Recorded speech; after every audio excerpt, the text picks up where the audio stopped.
کچھ لوگوں کا یہ خیال ہے، وہ کہتے ہیں اسلام میں صرف 2 عیدیں ہیں، یہ تیسری عید بریلویوں نے بنا لی۔ میلادی ہونا، میلادی کہلوانا، میلاد منانا، یا میلاد کا لفظ، یا میلاد ہاؤس، یا محفل میلاد، یہ کوئی گھڑی ہوئی اصطلاحات نہیں کہ ائمہ نے جو بدعت سے دور تھے اور سنت کے محافظ تھے،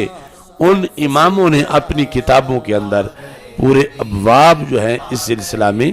قائم کی ہے کہ سرکار کے 99 ناموں میں ہر نام کے جلسے ہوں،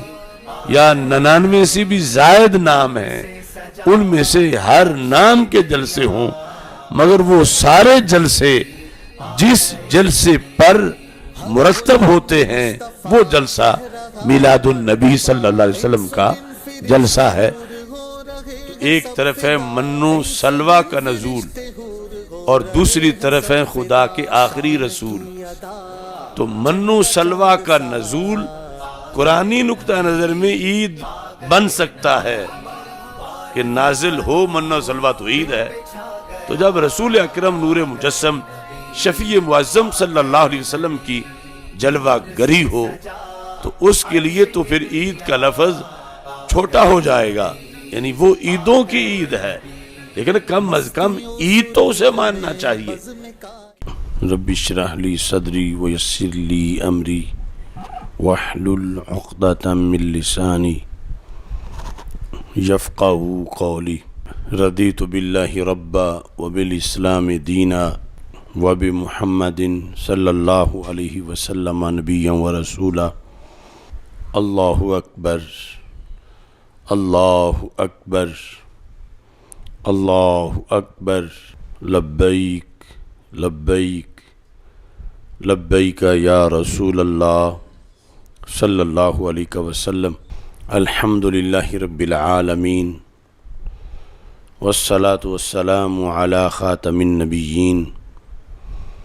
سید الانبیاء والمرسلین خاتم النبیین وخاتم المعصومین وعلی آلہ واصحابہ اجمعین۔ اما بعد فاعوذ باللہ من الشیطان الرجیم۔ بسم اللہ الرحمن الرحیم۔ وما ارسلناک الا رحمۃ للعالمین۔ صدق اللہ العظیم وصدق رسولہ النبی الکریم الامین۔ ان اللہ وملائکتہ یصلون علی النبی یا ایہا الذین آمنوا صلوا علیہ وسلموا تسلیما۔ الصلاۃ والسلام علیک یا سیدی یا رسول اللہ وعلی آلک واصحابک یا حبیب اللہ۔ الصلاۃ والسلام علیک یا سیدی یا خاتم النبیین وعلی آلک واصحابک یا اول النبیین و یا آخر النبیین۔ مولاي صل وسلم دائما ابدا على حبيبك خير الخلق كلهم منزه عن شريك في محاسنه فجوهر الحسن فيه غير منقسم محمد تاج رسل الله قاتبة محمد صادق الأقوال والكلم محمد ذکرہ روح لانفسنا محمد شکرہ فرد علی الامم۔ ربی صلی وسلم دائما ابدا علی حبیبک خیر الخلق کلہم۔ اللہ تبارک و تعالی جل جلالہ وعم نوالہ واتم برہانہ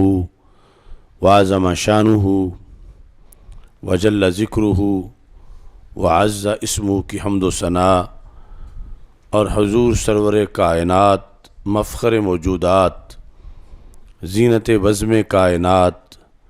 دستگیر جہاں غم گسار زماں سید سروراں حامی بے کساں قائد المرسلین خاتم النبیین احمد مجتبیٰ جناب محمد مصطفیٰ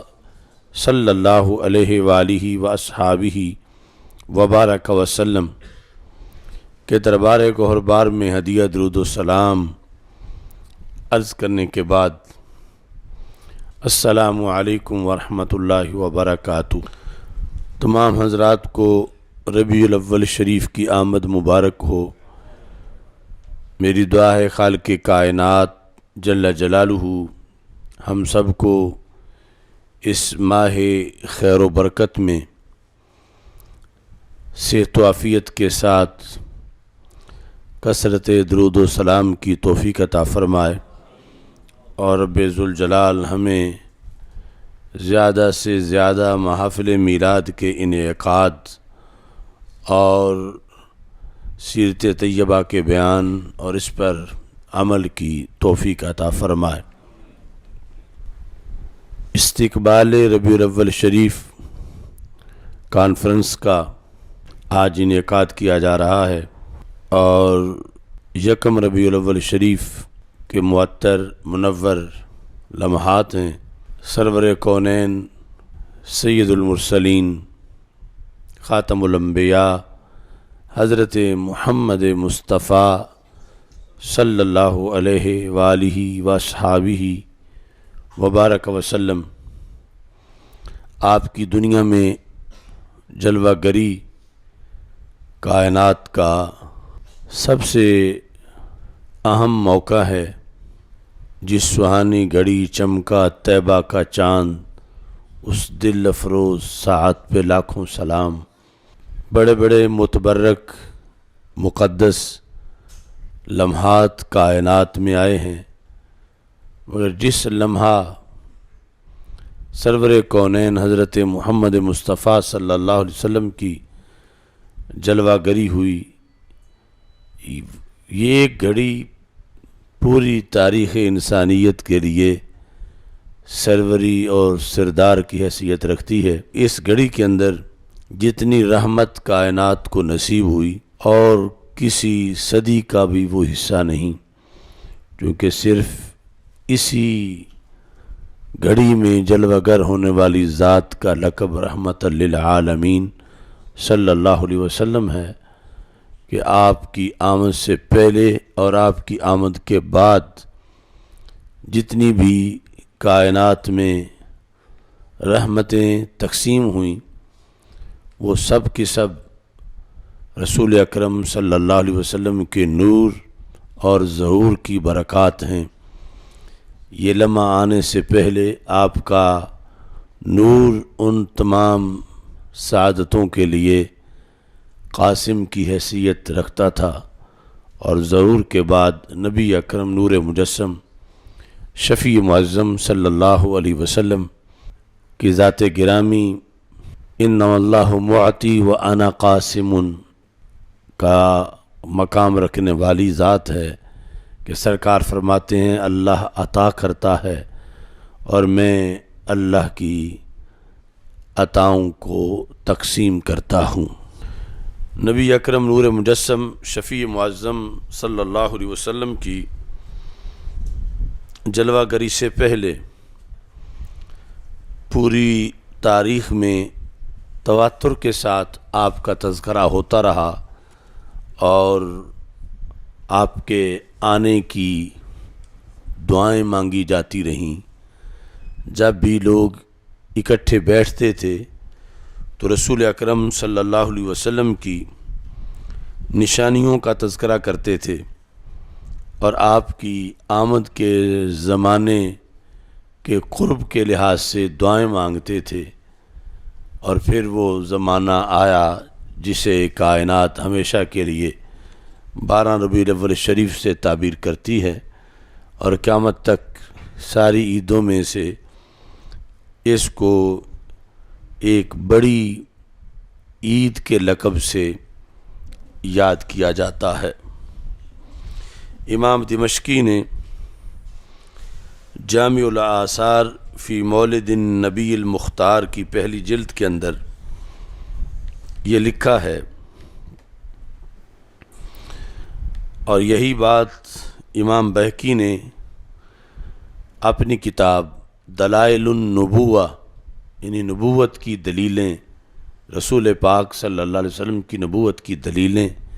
اس کتاب کے اندر بھی انہوں نے یہ لکھا ہے کہ حضرت عبداللہ بن عباس رضی اللہ تعالی عنہ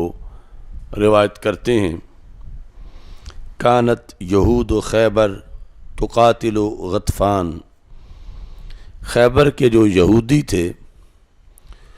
ان کی جنگ غطفان قبیلے سے ہوا کرتی تھی،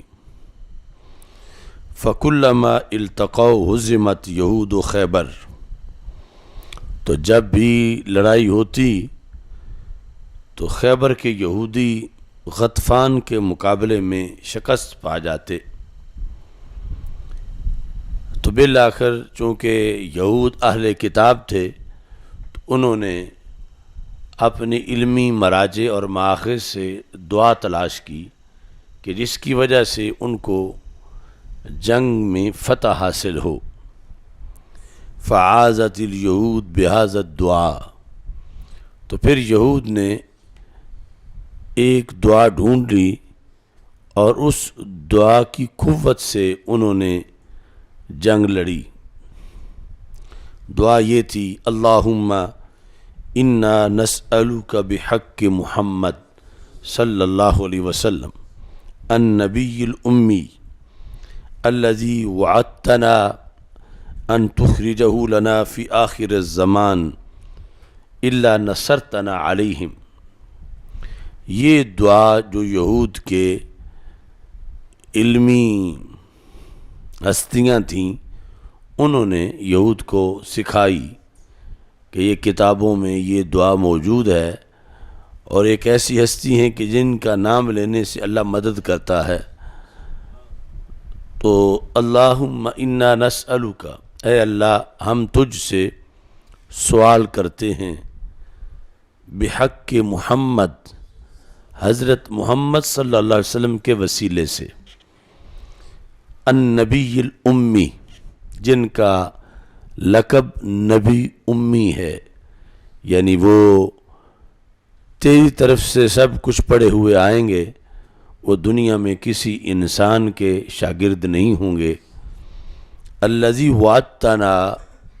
وہ نبی کے جن کے بارے میں تو نے خود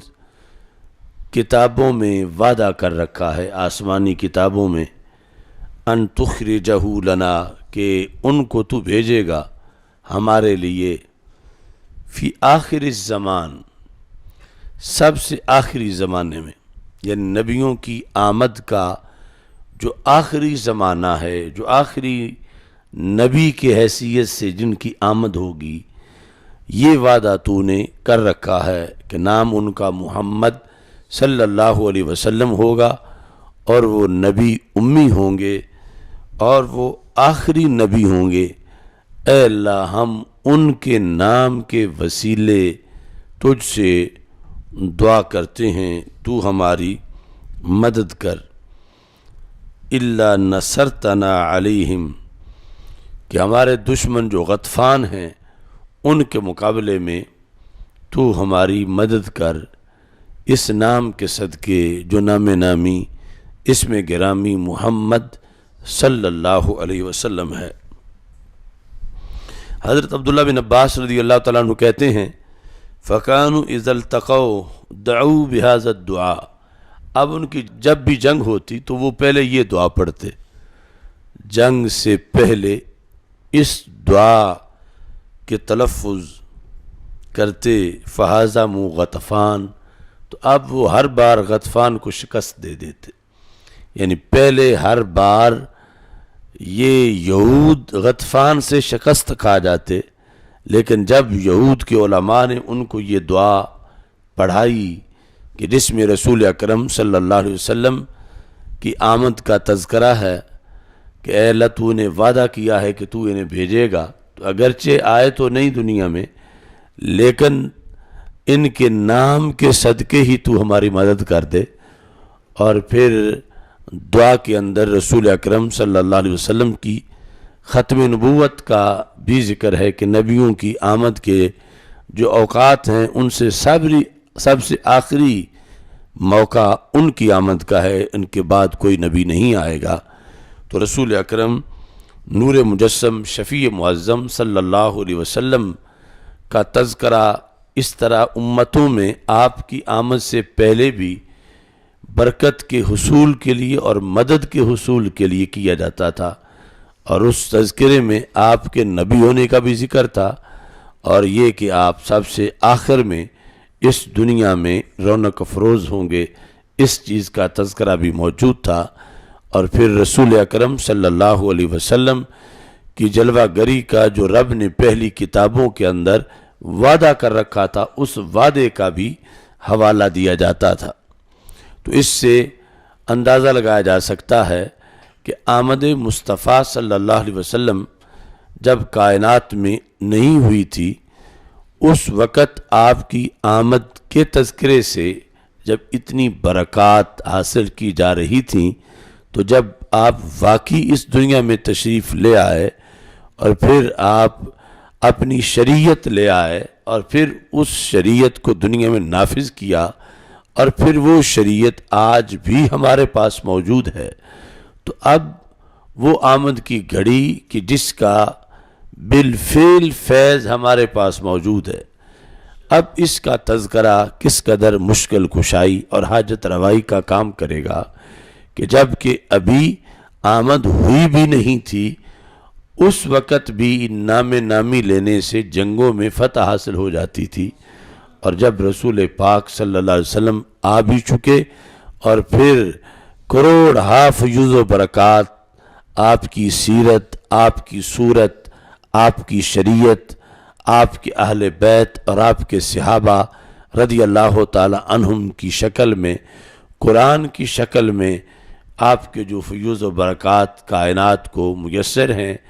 اب اتنی بڑی نعمتیں آپ کے ذریعے سے پا لینے کے بعد آپ کی آمد کا تذکرہ یقیناً باعث رحمت ہے،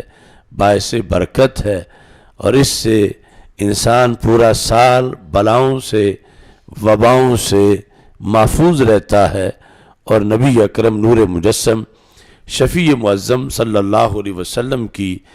آمد پر جس قدر زیادہ سے زیادہ ایک انسان درود و سلام کا اہتمام کرتا ہے، تو خالق کائنات جل جلالہ کی طرف سے اس کے لیے زیادہ خوش بختی اور سعادت کا اہتمام کر دیا جاتا ہے۔ امام دمشقی ابن عباس سے یہ بھی روایت کرتے ہیں کہ یہود فائدہ حاصل کرتے رہے رسول پاک صلی اللہ علیہ وسلم کے نام سے،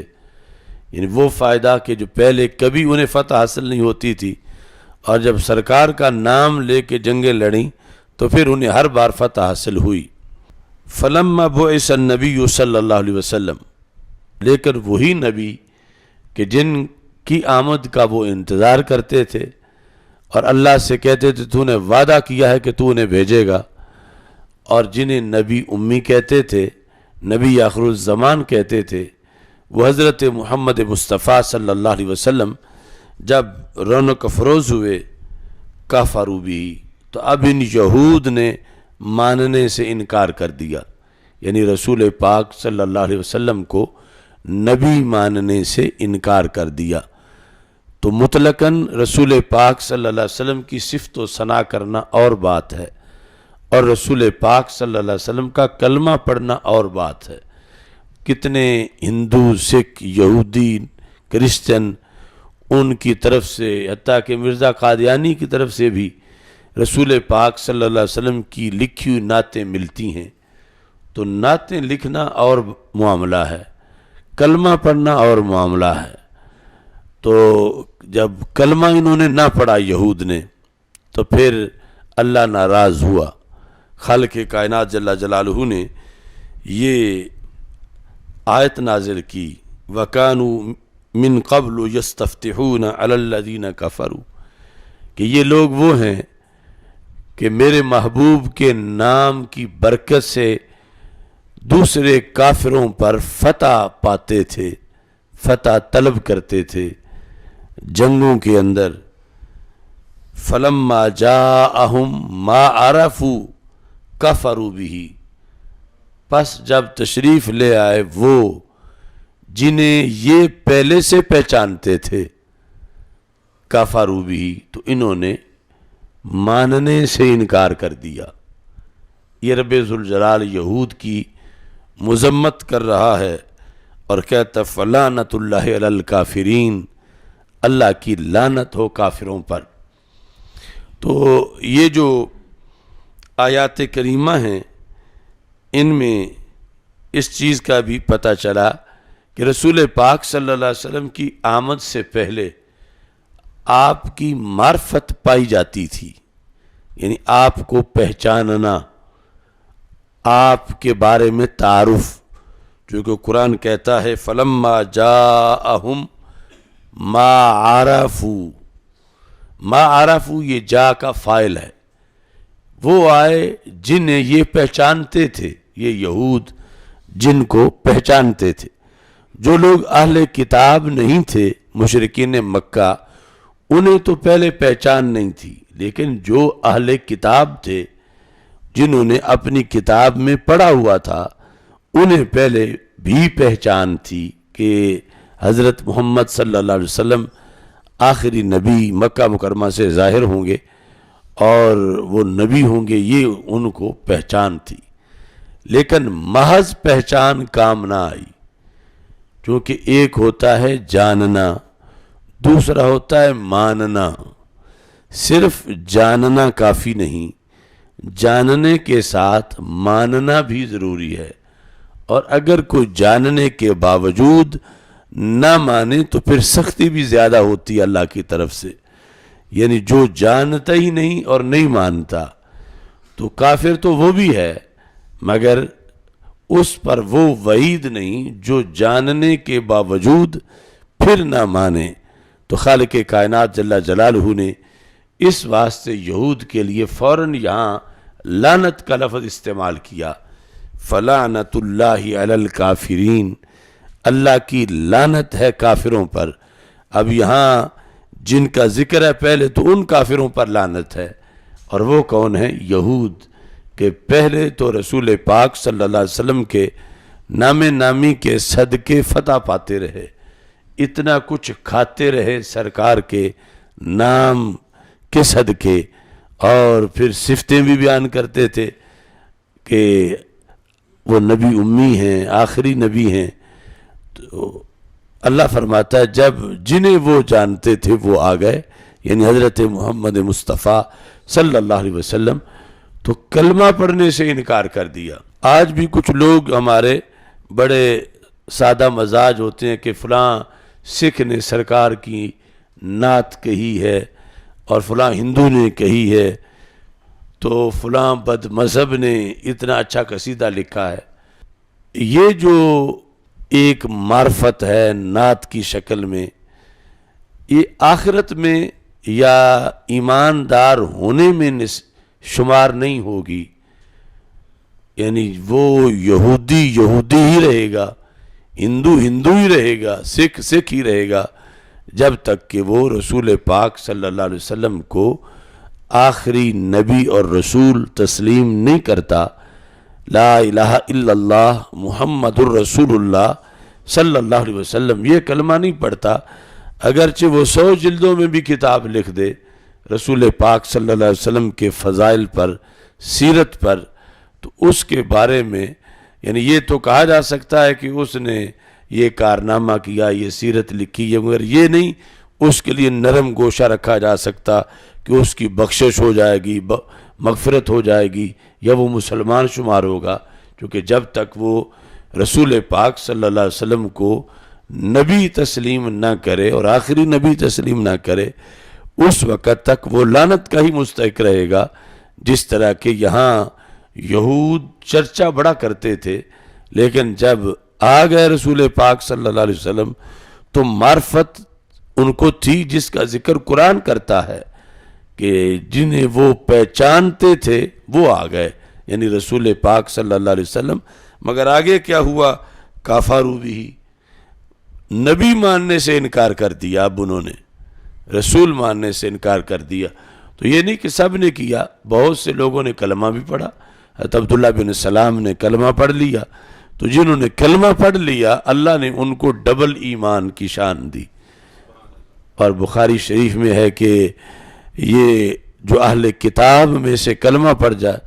آمنا بنبیہ و آمنا بمحمد صلی اللہ علیہ وسلم، اس نے پہلے اپنے نبی کا کلمہ بھی پڑھا تھا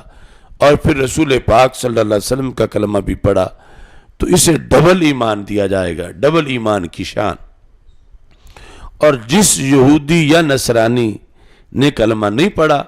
تو پھر وہ کافر بھی ڈبل شمار ہوگا، کہ نہ تو اس نے رسول پاک صلی اللہ علیہ وسلم کا کلمہ پڑھا اور نہ ہی سرکار کا انکار کرنے کی وجہ سے اپنے نبی کا پڑھا۔ اپنے نبی کا کلمہ پڑھا ہوا تب معتبر ہوتا جب ان کا کہنا مان کے سرکار کا بھی پڑھتا۔ جب اس نے رسول پاک صلی اللہ علیہ وسلم کا کلمہ پڑھنے سے انکار کر دیا تو اس بنیاد پر اس نے جو دعویٰ کیا تھا کہ وہ حضرت عیسیٰ علیہ السلام کا کلمہ پڑھتا ہے یا حضرت موسیٰ علیہ السلام کا کلمہ پڑھتا ہے، وہ دعویٰ بھی جھوٹ ثابت ہوا، چونکہ انہوں نے اپنے ماننے والوں کو یہ کہا تھا کہ جب وہ تشریف لائیں تو ان کا کلمہ پڑھنا تم پہ لازم ہے۔ تو جب کلمہ نہیں پڑھا گیا تو اپنے نبی کا بھی انہوں نے انکار کر دیا۔ یہی وجہ ہے کہ جب حضرت ام خلاد رضی اللہ تعالی عنہا، جن کا تذکرہ سنن ابی داؤد کتاب الجہاد میں ہے، صحابیہ تھیں، تو ان کا بیٹا جو صحابی تھے غزوہ روم میں وہ شہید ہو گئے۔ تو جب رسول پاک صلی اللہ علیہ وسلم کے پاس وہ آئیں، یعنی شہادت کی خبر سن کر، تو جات متنقبہ، انہوں نے پردہ کیا ہوا تھا یعنی نقاب۔ تو صحابہ کو حیرانگی ہوئی کہ بیٹے کی شہادت جو اتنا دور اہل کتاب کے خلاف لڑتا شہید ہوا، اس کی خبر سنی، پھر بھی ان کے پردے میں کوئی فرق نہیں پڑا، اور ایسی خبر پر بھی پریشانی سے ان کے پردے میں فرق نہیں آیا۔ صحابہ نے جب تعجب کیا تو انہوں نے اس پر یہ کہا کہ روزے تو ابنی ولم ارزا حیائی، شہید بیٹا ہوا ہے، حیا تو شہید نہیں ہوئی، تو اس بنیاد پر میں اب بھی پردے میں ہوں۔ انہوں نے اس موقع پر رسول اکرم صلی اللہ علیہ وسلم سے یہ سوال کیا کہ میرے بیٹے کو کیا ملے گا؟ تو رسول پاک صلی اللہ علیہ وسلم نے فرمایا اِنَّ لِبْنِكِ اجرا شہیدین، اللہ تیرے بیٹے کو 2 شہیدوں کا ثواب عطا فرمائے گا۔ تو یہ صحابہ کرام رضی اللہ تعالی عنہم کا تحقیقی مزاج تھا، ورنہ اس غم کی حالت میں ماں کے لیے یہی بہت بڑی بات تھی کہ شہادتیں 2، یہ تو تاریخی بات ہے کہ جان ایک نکلے شہادتیں 2 مل جائیں، لیکن انہوں نے اسی وقت پوچھا یا رسول اللہ صلی اللہ علیہ وسلم، یہ کیا سبب ہے کہ میرے بیٹے کو 2 شہیدوں کا ثواب آپ ارشاد فرما رہے ہیں؟ بڑی بڑی جنگیں ہوئی ہیں، بڑے بڑے لوگ شہید ہوئے ہیں، ہر شہید کو 1 شہادت کا ثواب ملتا رہا ہے، آج میرے بیٹے کے لیے آپ فرما رہے ہیں کہ اس کے لیے 2 شہیدوں کا ثواب ہے، تو اس کا کیا سبب ہے؟ تو رسول اکرم صلی اللہ علیہ وسلم نے ارشاد فرمایا لِأَنَّهُ قَاتَلَهُ أَهْلُ الْكِتَابِ، کہ ہماری پہلی جو جنگیں تھیں وہ ساری جنگیں تھیں مشرکین مکہ کے مقابلے میں، وہ بدر ہو، احد ہو، خندق ہو، اور یہیں کے جو مختلف قبائل جو مشرکین مکہ کے اتحادی ہوتے تھے ان کے مقابلے میں ہماری جنگیں تھیں۔ یہ جنگ تھی ہماری اہل کتاب کے مقابلے میں۔ تو اہل کتاب کے مقابلے میں لڑنے والا جو مجاہد ہے وہ مشرکین مکہ کے مقابلے میں لڑنے والے مجاہدوں سے بڑا مجاہد ہے۔ اگر وہ غازی بنے تو غازی ڈبل بنتا ہے، اگر شہید ہو تو شہید بھی ڈبل بنتا ہے، کیونکہ مکہ کے مشرک سنگل کافر ہیں اور اہل کتاب ڈبل کافر ہیں۔ اہل کتاب کے خلاف لڑتا ہوا تیرا بیٹا شہید ہو گیا تو رب نے اس کو ڈبل شہادت کا اجر دیا، کیونکہ اس نے ڈبل کافروں کے خلاف جہاد کیا۔ تو یہ یعنی اس موقع پر بھی رسول پاک صلی اللہ علیہ وسلم نے یہ واضح کر دیا کہ جو مجاہد فوجی ہوتا ہے اس کی قدر و منزلت کا تعین مقابل کے لحاظ سے ہوتا ہے۔ اگر کوئی مسلمانوں کے خلاف لڑ رہا ہے تو اور حیثیت ہے، اگر کافروں کے خلاف لڑ رہا ہے تو پھر اس کی اور حیثیت ہے، پھر سنگل کافروں کے خلاف لڑ رہا ہے تو اور حیثیت ہے، اور ڈبل کافروں کے خلاف لڑ رہا ہے تو اور حیثیت ہے۔ فرمایا لِأَنَّهُ قَاتَلَهُ أَهْلُ الْكِتَابِ، یعنی دو شہادتوں کا سبب اس لیے بتایا کہ تمہارا بیٹا جن کے خلاف لڑ رہا تھا وہ کافر ڈبل تھے۔ تو یہ جس طرح یہاں پر اللہ تعالیٰ نے فرمایا فَلَعْنَةُ اللَّهِ عَلَى الْكَافِرِينَ، کس کو کہا؟ یہود کو کہا۔ تو وہاں حدیث میں رسول پاک صلی اللہ علیہ وسلم نے فرمایا ڈبل کافر تھے تو ڈبل ثواب ملا۔ تو اس سے عقیدے کا سبق بھی ہمیں ملا۔ آج جن لوگوں کے ویسٹ کے ساتھ روابط مضبوط ہیں ان کے نظریے کچے ہو گئے ہیں، یعنی جو وہاں کی نیشنلٹی لیتے ہیں انہیں بہت سے معاہدوں پر دستخط کرنے پڑتے ہیں، اور بالخصوص جو ان کی آغوش میں سال ہا سال سہولتیں لیتے ہیں وہ پھر اپنے نظریات بھی بدلتے ہیں۔ یہ وجہ ہے کہ ڈاکٹر طاہر القادری نے یہود و نصارہ کو بلیور قرار دے کر کہا وہ بھی مومن ہیں۔ اب قرآن کہتا ہے وہ کافر ہیں، یہ کہتا ہے وہ مومن ہیں، اور حدیث کہتی ہے صرف کافر نہیں ڈبل کافر ہیں۔ تو یعنی بلا وجہ ویسٹ کسی کو پالتا نہیں اور بلا وجہ کسی کو وہ سہولتیں نہیں دیتا۔ اب ہماری تصویر بھی لگے آئی ڈی پر تو وہ بلاک ہو جائے، اور دوسرے وہاں دورے بھی کرتے رہیں اور نیشنلٹی بھی لیں اور ان کے لیے کوئی مسئلہ نہ ہو، تو اس کے پیچھے کوئی فلسفہ تو ضرور ہے کہ ہماری تصویر بھی ان کی دشمن ہے اور دوسرے خود بھی ان کے دشمن، انہیں برداشت ہیں کہ ان کے شہروں میں رہیں، ان کے ویزے لگیں، ان کے نیشنلٹی ملے، اور سال ہا سال تک وہ ان کو وہاں پر ہر قسم کی سہولتیں دیں۔ تو یہ پیچھے یعنی اس طرح کے عوامل کار فرما ہیں کہ ہم نے جب بھی بیان کیا یہود و نصارہ کو تو ڈبل کافر کی حیثیت سے بیان کیا، کیونکہ رسول پاک صلی اللہ علیہ وسلم نے ان کو ڈبل کافر قرار دیا ہے اور قرآن نے ان کو کافر قرار دیا ہے۔ اور یہ لوگ جو ہیں جس کا میں نے نام لیا، یہ بلیور کی اصطلاح بنا کر ان کو مومن شمار کرتا ہے، اور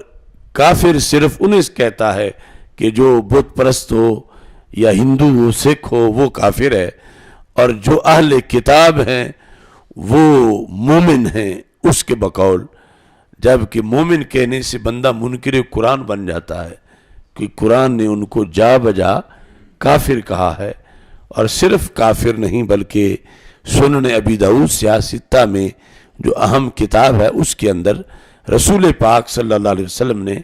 اہل کتاب کو ڈبل کافر سے تعبیر کیا ہے۔ اب یہاں پر نبی اکرم نور مجسم شفیع معظم صلی اللہ علیہ وسلم کی جو معرفت تھی سرکار کی آمد سے پہلے، تذکرہ دیگر بہت سے سورسز میں بھی موجود ہے۔ اس میں لکھا کانت الیہود تستنصر بمحمد صلی اللہ علیہ وسلم علی مشرک العرب، کہ یہود کی جنگ ہوتی تھی مشرکین عرب کے ساتھ تو وہ فتح مانگتے تھے سرکار کے نام کے صدقے۔ تستنصر یہ باب استفالہ نصر سے، نصرت سے،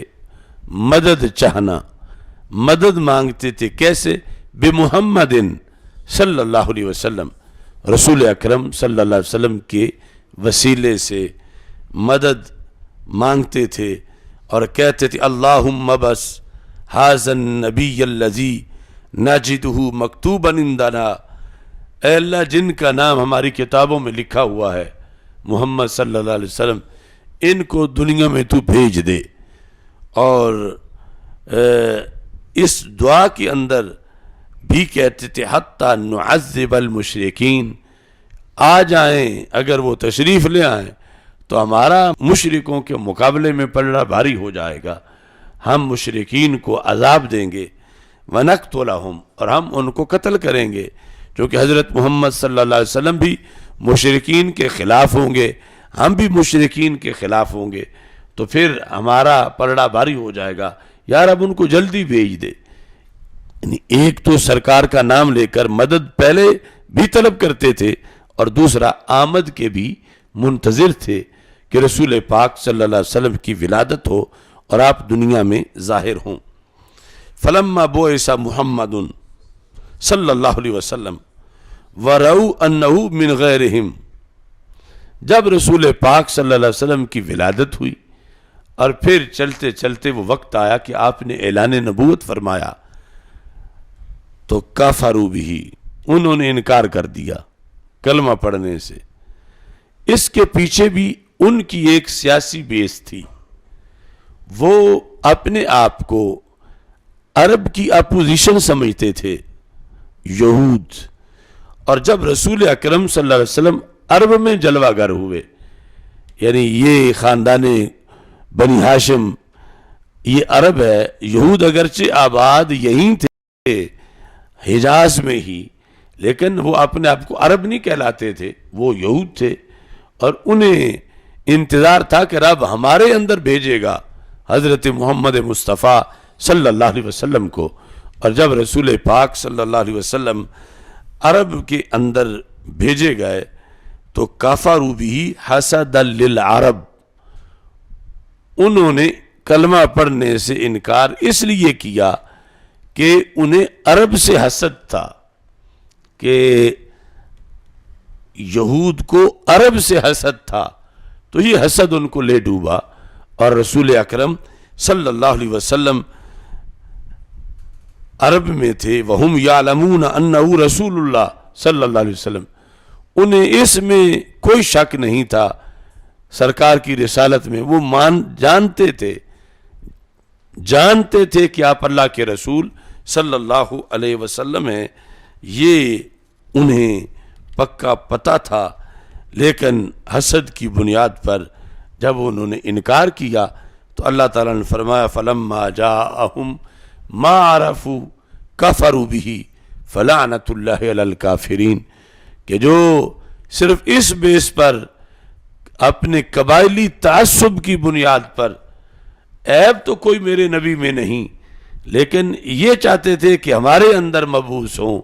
اور وہ عرب کے اندر مبعوث ہوئے، اور انہوں نے ان کو ماننے سے انکار کیا، تو جاننا بھی فائدہ نہ دے سکا، اللہ نے لعنت کی مشرکین پر، ان کافروں پر، اہل کتاب پر، اور اس کے باوجود جنہوں نے ماننا تھا وہ لعنت سے بچ گئے، جس طرح کہ حضرت عبداللہ بن سلام رضی اللہ تعالی عنہ اور دیگر افراد۔ تو یہاں اگرچہ یہ سارا آمد مصطفیٰ صلی اللہ علیہ وسلم کا پس منظر ہے، لیکن احکام آیات سے اور ایک مسئلہ بھی سمجھ آتا ہے، جاننا اور ہے اور ماننا اور ہے، دونوں چیزیں اکٹھی ہو جائیں تو نور علی نور ہے، اور اگر جاننا تو پایا جائے ماننا نہ پایا جائے تو پھر اس سے بندے کو ذرہ بھر بھی فائدہ حاصل نہیں ہوتا۔ اسی سے ایمان ابی طالب کا جو مسئلہ ہے وہ بھی سمجھنا چاہیے کہ وہاں پر نعتیں انہوں نے بھی لکھی، قصائد انہوں نے بھی لکھے، بخاری کی شروحات میں، سیرت کی کتابوں میں رسول پاک صلی اللہ علیہ وسلم کے بارے میں بڑے بڑے اچھے اشعار لکھے، مگر جب ماننے کی باری آئی، نبوت ماننے کی اور رسالت ماننے کی، تو اس میں ناکامی ہوئی اور حکم اس پہ لگا جو صحیح بخاری میں، صحیح مسلم میں، حدیث کی درجنوں نہیں سینکڑوں کتابوں کے اندر اس کا تذکرہ موجود ہے۔ اور اس پر پھر علماء اہل سنت نے یعنی اعلیٰ حضرت نے جو فتاوی رضویہ میں لکھا کہ زیادہ افسوس ان کے نہ ماننے پر ہوا، کہ جو نہیں جانتے تھے نہ مانا، ان پر تو اتنا افسوس نہیں، جانتے ہی نہیں تھے، اور جو اس قدر جانتے تھے کہ ایک ایک وصف رسول پاک صلی اللہ علیہ وسلم کا اپنے شعروں میں بیان کیا، لیکن صرف جب کہا کہ جن کی علم مانتے ہو، جن کا تقوی مانتے ہو، جن کی شجاعت مانتے ہو، جن کا حسن و جمال مانتے ہو، جن کا صبر استقامت مانتے ہو، جن کی دلیری مانتے ہو، ان کو نبی بھی مانو۔ اور خود یعنی آج ہمارے پاس جو دعوت پہنچی وہ تو بالواسطہ، اور وہ دعوت کتنی اہم تھی جو خود سرکار اپنی زبان سے دے رہے تھے، جس کا ذکر صحیح بخاری شریف میں ہے، تو اس کے قبول نہ ہونے پر افسوس بھی بہت زیادہ ہے۔ تو اس بنیاد پر یعنی یہ آیات کا یہ مقام واضح کرتا ہے کہ جان لینا کافی نہیں، ان کے جاننے کی گواہی تو اللہ دے رہا ہے کہ یہود جانتے پورا تھے کہ رسول پاک صلی اللہ علیہ وسلم اللہ کے رسول ہیں، مگر مانتے نہیں تھے۔ اور جاننے کے لحاظ سے تو یہاں تک تھا کہ وہ کہتے تھے ہمیں اپنے بیٹوں کے بارے میں کوئی پوچھے کہ تمہارے گھر یہ جو تمہارا بیٹا پیدا ہوا، ہمیں اس کے بارے میں اتنی معرفت نہیں کہ وہ واقعی میرا بیٹا ہے، جتنا ہمیں یہ معرفت ہے کہ حضرت محمد صلی اللہ علیہ وسلم اللہ کے رسول ہیں۔ یعنی ہمیں اپنے گھروں پر اتنا یقین نہیں، یہاں تک کہ حضرت عبداللہ بن سلام رضی اللہ تعالی عنہ انہوں نے کلمہ بھی پڑھا، وہ کہتے ہیں لَأَنَا كُنْتُ أَشَدَّ مَعْرَفَةً بِرَسُولِ اللَّهِ صلی اللہ علیہ وسلم منی بِإِبْنِي، مجھے اپنے بیٹے کے میرا بیٹا ہونے پر اتنی معرفت حاصل نہیں تھی جتنی مجھے حضرت محمد صلی اللہ علیہ وسلم کے اللہ کے رسول ہونے کی معرفت حاصل تھی۔ اس پر وہ حضرت عمر نے پوچھ لیا کہ آپ تو بہت بڑی بات کر رہے ہیں اپنے گھر کے لحاظ سے۔ فقال له عمر بن الخطاب رضی اللہ تعالی عنہ وَكَيْفَ ذَاكَ يَا ابْنَ السَّلَامِ، اے عبداللہ بن سلام، یہ کس طرح آپ کہہ رہے ہیں کہ آپ کو اپنے بیٹے کے بیٹا ہونے کے بارے میں اتنی معرفت نہیں تھی جتنی حضرت محمد مصطفیٰ صلی اللہ علیہ وسلم کے رسول ہونے کے بارے میں ہے؟ تو انہوں نے جواب میں یہ کہا لِأَنِّي أَشْهَدُ أَنَّ مُحَمَّدَ الرَّسُولُ اللَّهِ صلی اللہ علیہ وسلم حَقًّا وَيَقِينًا، کہا کہ یہ بات جو میں نے کہی محض جذباتی نہیں، حقیقت ہے کہ میں حضرت محمد صلی اللہ علیہ وسلم کے بارے میں جب کوئی پوچھے کہ یہ رسول ہیں تو میں صرف یہ نہیں کہوں گا انہ رسول اللہ، میں کہوں انی لاشہد، میں گواہی دیتا ہوں، انی لاشہد، میں گواہی دیتا ہوں ان محمدن رسول اللہ حقا و یقینا، کہ حضرت محمد مصطفیٰ صلی اللہ علیہ وسلم اللہ کے رسول صلی اللہ علیہ وسلم حق ہیں اور یقین کے ساتھ ہیں۔ کہتا ہے یہ تو میں کہتا ہوں اشہدو، مگر وَأَنَا لَا أَشْهَدُ بِذَلِكَ عَلَىٰ ابْنِي، اور میں اپنے بیٹے کے بارے میں اشہدو نہیں کہتا کہ میں یہ گواہی دیتا ہوں کہ یہ جو میرے گھر پیدا ہوا یہ میرا ہی بیٹا ہے، میں اس پر گواہی دوں، میں نہیں دیتا۔ لِأَنِّي لَا أَدْرِي مَا أَحْدَثَ النِّسَاءُ، کیونکہ میں نہیں جانتا کہ عہد جاہلیت میں عورتیں کیا کچھ کرتی رہیں۔ انی لا ادری ما احدث النساء، مجھے یعنی ادھر الزام بھی نہیں لگاتا، لیکن میں اپنی زبان سے وہ لفظ نہیں بول سکتا جو رسالت کے بارے میں بولتا ہوں۔ انی لا ادری، مجھے نہیں معلوم، ما احدث النساء، کہ عورتوں کے کیا رویے رہے ہیں اس زمانے میں. جب میرا بیٹا پیدا ہوا مجھے میرے گھر میری بیوی کے ہاں پیدا ہونے والے بیٹے کا وہ یقین کہ یہ میرا ہی ہے، یہ ایسا نہیں ہے جیسا مجھے حضرت محمد صلی اللہ علیہ وسلم کے رسول ہونے کا یقین ہے. تو حضرت عمر رضی اللہ تعالیٰ عنہ نے جب یہ سنا تو کہا وفقک اللہ یبن سلام، اے عبداللہ بن سلام اللہ تجھے توفیق دے، موفق بنائے کہ ایمان تو اسی چیز کا نام ہے کہ جو قرآن نے کہا کہ انہیں آنے سے پہلے بھی یقین تھا اور یعرفونہ کما یعرفون ابناءہم، وہاں یہ ہے کہ یوں پہچانتے ہیں سرکار کی نبوت کو جیسے اپنے بیٹوں کو پہچانتے ہیں کہ وہ ہمارے ہی ہیں. لیکن ابن سلام اس سے بھی آگے ہیں کہ کہا کہ مجھے اپنے بیٹے کے بارے میں اتنی تحقیق نہیں جتنی کہ رسول اکرم نور مجسم شفیع معظم صلی اللہ علیہ وسلم کے رسول ہونے کی مجھے تحقیق اور مجھے یقین ہے. پھر رسول اکرم صلی اللہ علیہ وسلم کی جب آمد ہوئی تو یہ تذکرے پھر بھی ہوئے. آج جو ہی یہ موسم عید میلاد النبی صلی اللہ علیہ وسلم کا آتا ہے تو بہت سے لوگوں کو ان الفاظ پہ اختلاف ہو جاتا ہے. بالخصوص لفظ میلاد جو ہے یہ تو ایک حق باطل کے درمیان امتیاز کا استعارہ بن چکا ہے کہ فلاں لوگ میلاد منانے والے ہیں، فلاں لوگ میلاد نہیں مناتے، فلاں لوگ میلادی ہیں اور دوسرے کوئی اپنا نام اور بتاتے ہیں. ہم اس لفظ کو بطور برکت، بطور حقانیت کے تسلیم اور ذکر کرتے ہیں،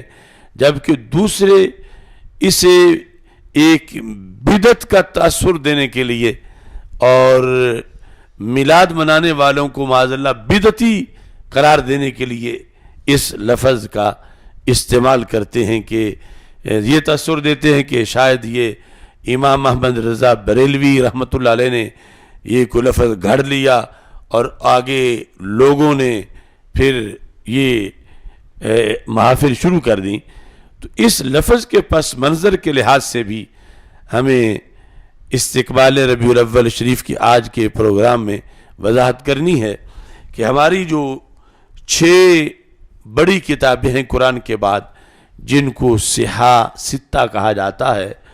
ان میں ایک بڑی کتاب کا نام ہے جامع ترمذی. اور جامع ترمذی سنت کا حدیث کا بہت بڑا ذخیرہ ہے اور یہ نسائی، ابو داؤد، ابن ماجہ ان کے مقابلے میں اس کو زیادہ اہمیت اور فوقیت دی جاتی ہے. یہ بخاری مسلم سے تو کم ہے لیکن ان کتابوں سے اس کا درجہ بڑا ہے. تو جامع ترمذی کے یہ جو بیروت کی چھپی ہوئی جامع ترمذی ہے اس کی جلد نمبر 4 میں اس نام سے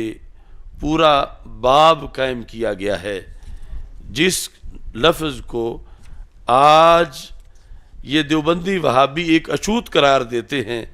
اور اس کو ایک نئی چیز قرار دیتے ہیں. اس وقت یعنی امام ترمذی جن کی وفات 297 ہجری ہے اور ولادت سے پہلے یعنی 2 صدیاں صرف گزری ہوئی تھیں، اس وقت جب انہوں نے یہ کتاب لکھی جامع ترمذی تو اس کی یہ جلد نمبر 4 کے صفحہ نمبر 424 پر انہوں نے پورا باب اس نام سے ان الفاظ کے ساتھ قائم کیا. اور یہ باب بھی حق باطل کے درمیان فرق کرنے والا ہے. 426 صفحہ کتاب المناقب. تو اس کا نام ہے باب ما جاء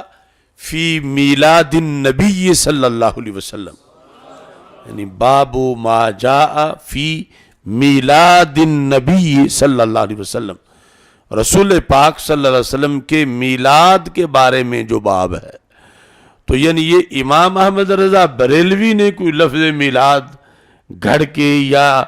اس کو میلاد النبی کہہ کر اور پھر دنیا میں اس کو رائج کیا ہو،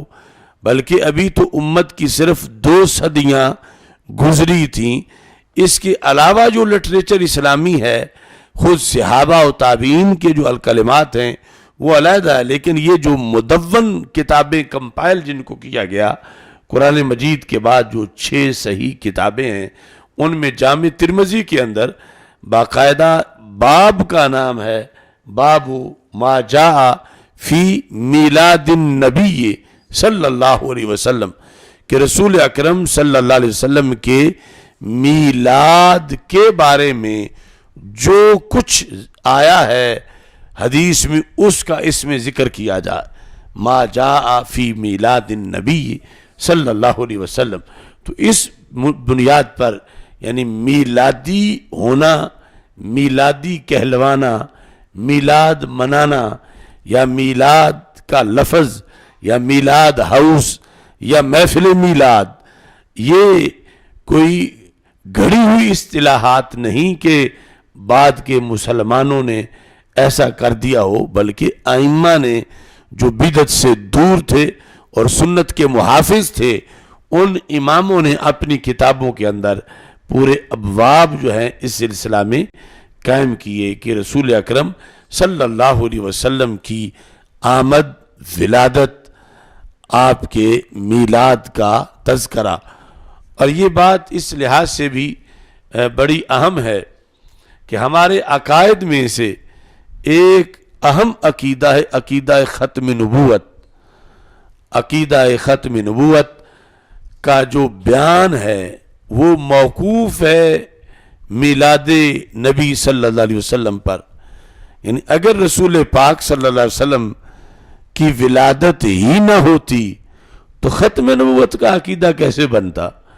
یعنی ختم نبوت کا عقیدہ بنائی تب جب سرکار تشریف لے آئے، اور وہ تشریف لانا ہے مولد النبی یا میلاد النبی، یہ دونوں لفظ عربوں میں رائج ہیں، مولد النبی صلی اللہ علیہ وسلم یا میلاد النبی صلی اللہ علیہ وسلم۔ تو اب میلاد سرکار تشریف لائے تو پھر آگے رحمت ہیں سارے جہانوں کے لیے،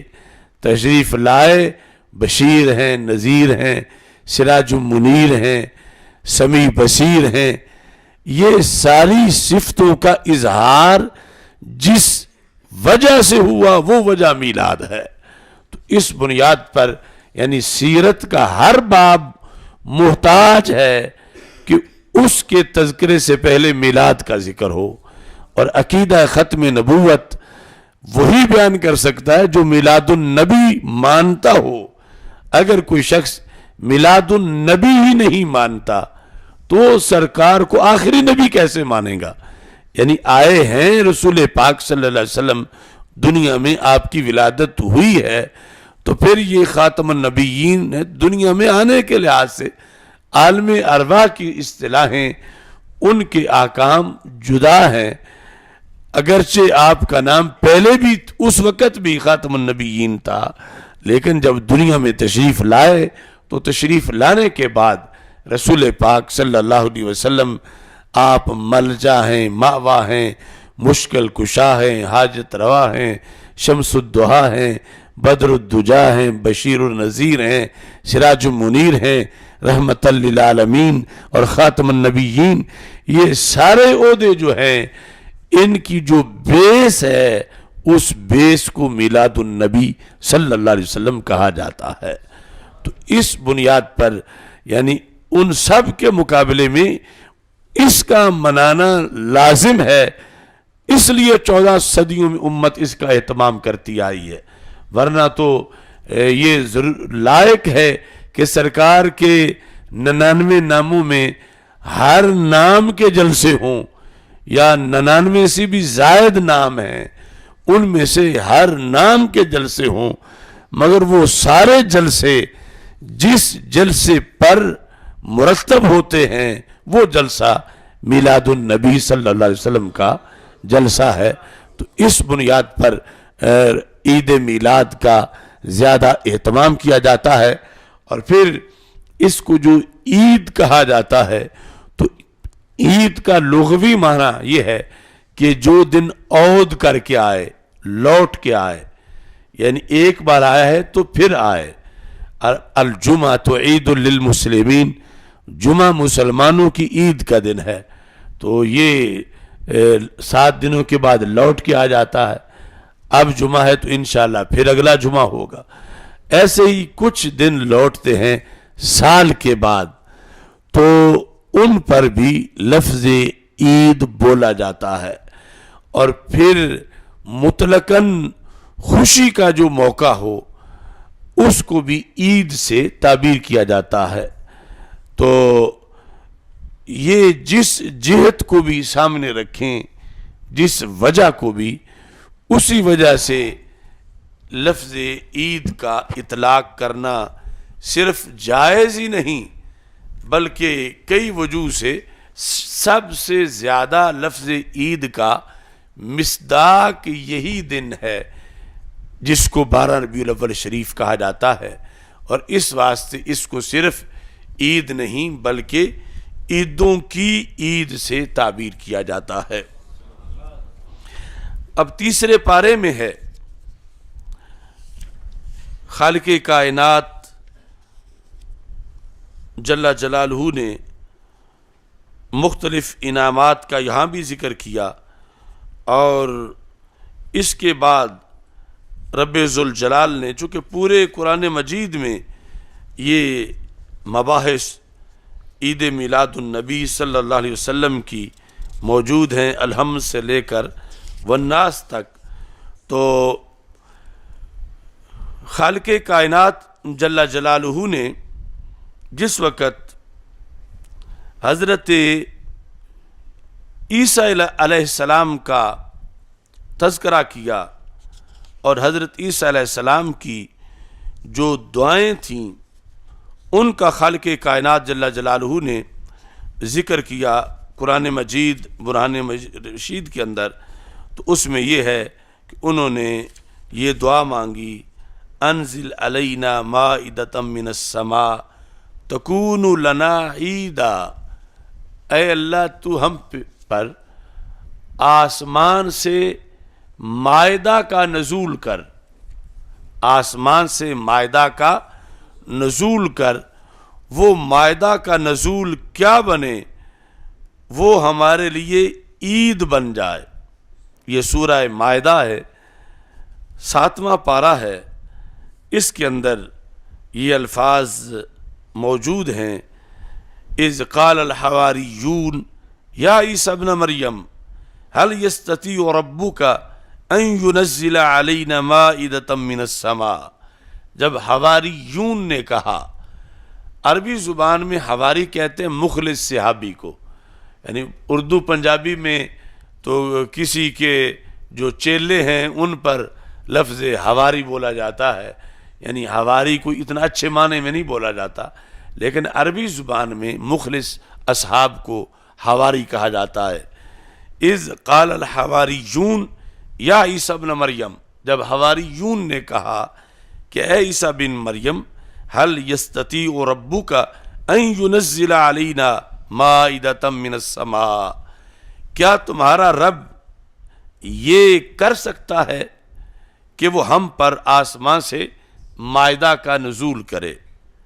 تو حضرت عیسیٰ علیہ السلام نے پھر دعا کی، قال عیسی ابن مریم اللہم ربنا انزل علینا مائدۃ من السماء تکون لنا عیدا لاولنا وآخرنا وآیۃ منک، اے اللہ تو ہم پر آسمان سے مائدہ کا نزول فرما، یعنی ایک خاص قسم کا کھانا، بٹیر جس کو من و سلوہ سے تعبیر کیا گیا، تو یہ اترنا کیا بن جائے؟ تکون لنا عیدا،